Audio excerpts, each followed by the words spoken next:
Hola, ¿qué tal a todos? Bienvenidos a mi canal. El día de hoy vamos a hablar del templo más antiguo del mundo. Sin duda, el descubrimiento de este templo cambió la forma en la que concebimos el pasado de la humanidad y el inicio de las primeras civilizaciones. Estoy hablando, por supuesto, del maravilloso templo de Göbekli Tepe. Este templo se encuentra en la actual Turquía y de hecho por mucho tiempo se creyó que era simplemente unas ruinas medievales, específicamente del periodo románico. Se imaginarán la sorpresa cuando en realidad se dieron cuenta que era un templo del 9600 a.C. Estamos hablando del periodo temprano del Neolítico. Este descubrimiento se lo debemos al arqueólogo Klaus Schmidt, quien hizo algunas investigaciones en la zona con la sospecha de que se trataba de algo mucho más importante que un simple templo medieval, y estaba en lo correcto y se dio cuenta que en realidad era un templo muy antiguo. Este lugar, por su antigüedad y por el significado que tiene, fue declarado Patrimonio de la Humanidad en el año 2018. Bueno, ¿cómo es este espacio? Este espacio tiene una traza planificada, está hecho con piedra caliza y también tiene relieves con diferentes tipos de animales, desde felinos, también tiene algunas aves, diferentes tipos en general de animales. Se cree que pudo haber sido un lugar donde se celebraban diferentes ceremonias en relación a los muertos, un poco para ayudarlos a pasar al otro mundo, algo parecido, y que aquellos animales pueden haber sido como sus tótems o sus espíritus protectores, porque recordamos que en este periodo había un pensamiento bastante totémico, había un pensamiento en el que cada espíritu animal protegía a una persona. Bueno, como realmente este tiempo es un misterio para todos los investigadores, por mucho que hayan hecho exhaustivas investigaciones al respecto, todavía queda muchísimo por descubrir y muchísimo por saber. Hay que entender un poco también el contexto de la revolución neolítica. La revolución neolítica es cuando el ser humano comenzó a ser sedentario y comenzó por lo tanto a desarrollar su cultura, una cultura mucho más compleja que la que tenían cuando eran nómadas. ¿Por qué se da este fenómeno? Porque cuando el ser humano se sedentariza, en ese momento pues logra desarrollar una mayor cultura o logra desarrollar una sociedad mucho más compleja. Esto es porque cuando nuestros antepasados eran nómadas, tenían que desplazarse de un lugar a otro, por lo tanto no podían dejar tantos vestigios materiales ni trabajarlos tampoco. Es decir, como tú te tienes que desplazar, tienes que tener solamente objetos prácticos, objetos que te sirven y si acaso amuletos o alguna cosa muy pequeña que puedas llevar en tu ropa o que te sea fácil trasladar. En cambio, cuando las sociedades se hacen sedentarias, es mucho más fácil ver un desarrollo del arte, un desarrollo de la escultura, un desarrollo mucho más complejo de los materiales. ¿Por qué? Porque existe la posibilidad de guardar y de tener mucha más riqueza. Entonces, con esta posibilidad de acumulación es cuando empieza a haber intereses de desarrollar muchos más objetos, de tener mucha más riqueza material. En ese interés de tener más riqueza material, pues se desarrollan instrumentos, se desarrollan herramientas, se desarrollan objetos de ornato, se desarrollan muchísimas cosas, ¿no? Que como tal empiezan a permitir que la sociedad tenga mucho más espacios. Igualmente en estos espacios, ya como tal, que donde los seres humanos van a estar mucho más quietos como tal, pues empieza a desarrollar mucho mejor la población, es más fácil la supervivencia, porque en el momento en el que tú te desplazas te puedes encontrar animales, te puedes encontrar algún reptil que te pique y que sea venenoso, insectos, muchas cosas, pero al estar el ser humano ya dentro de un espacio un tanto más protegido, comienza a haber más posibilidad de sobrevivir. Entonces es bien importante esta parte, ¿no? Está el gran misterio, ¿cómo es que se dio esta gran revolución? Si el ser humano por toda la vida y por miles de años había sido nómada y era su forma de vida, ¿por qué de pronto se le ocurrió y qué tal si me vuelvo sedentario? O sea, esos cambios siempre en la historia como que me generan un montón de intriga, ¿no? De comprender, porque generalmente son los cambios los más interesantes, esos cambios de forma de vida tan radicales como fue el de la revolución neolítica. Bueno, como el ser humano está sumamente ligado a su ambiente, tenemos que también hablar un tanto de la transformación climática que ocurre exactamente en este periodo, en la revolución del Neolítico. Estamos hablando del inicio del Holoceno, que es un momento donde la Tierra comienza un paulatino calentamiento y una paulatina transformación. Los animales que antes estaban adaptados a climas bastante fríos por las glaciaciones, en este momento tienen que desplazarse a lugares altos o a lugares mucho más fríos para sobrevivir.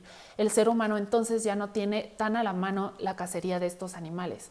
Entonces tiene que adaptarse a este medio que paulatinamente comienza a ser más cálido, comienza la tierra a ser mucho más fértil al no estar, digamos, castigada completamente por estos grandes heladas o estos grandes tiempos de frío. Entonces es en este contexto cuando el hombre tiene que adaptarse a su entorno y en esa adaptación encuentra otra forma de vida, la forma sedentaria. Entonces en la revolución neolítica, en este periodo, comienzan los primeros asentamientos humanos, comienza a desarrollarse mucho más las artes, las técnicas, y comienza también la especialización, porque generalmente cuando las poblaciones se reúnen en un lugar, comienza igual a haber una especialización, una división del trabajo. Cada persona se va a dedicar a diferentes cosas y eso hace que sea mucho más especializado. Anteriormente, cuando eran nómadas, pues había muy poca gente que se tenía que estar desplazando constantemente, entonces todos ayudaban generalmente a todos y la especialización del trabajo era mucho menos visible.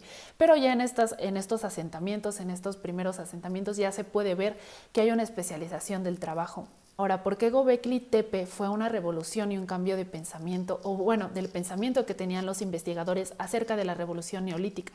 Esto es porque este templo es justamente del momento en el que comienza apenas la revolución.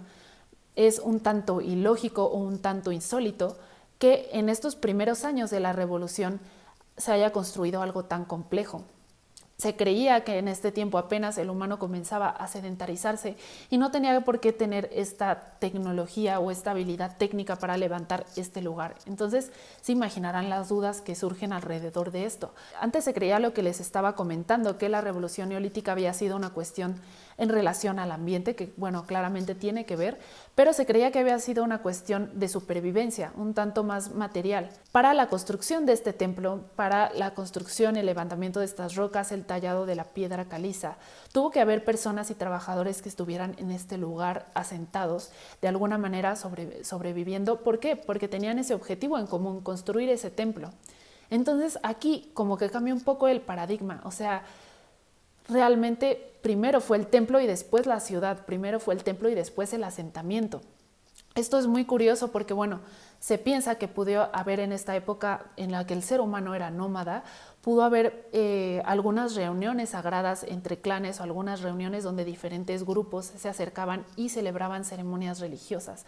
Entonces realmente fue la religión lo que nos hizo aglutinarnos en poblaciones más grandes y lo que nos hizo tener un objetivo en común, que era construir un recinto sagrado, un recinto para poder adorar a estos espíritus de la naturaleza, los animales, los espíritus de los distintos animales que corresponden a los tótems. Es decir, primero vino la religión y después la necesidad de generar las condiciones materiales para que esta religión se pudiera asentar, pudiera crecer y pudiera tener su templo.